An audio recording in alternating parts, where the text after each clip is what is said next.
ってやっとったらねねるねるねるねるしてね。あ、逃げてったの？ほいで。さあこの時でこいちゃった。あ、それはでもいいね。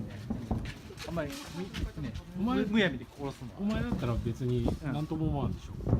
いや、思うよ。嘘、あとか思う。お母さんが言ってたよ、ヘビ舐めとったって。え？小さい頃だよ。マジかよ、逆だろう。さあ、なんでってたの？小さい頃ね。さあ、あれですよ、ヘビを舐めとったらしい。物心つく前の。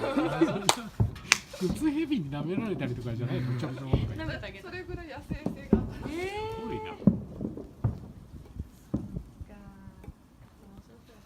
最近なんか山かがしにね。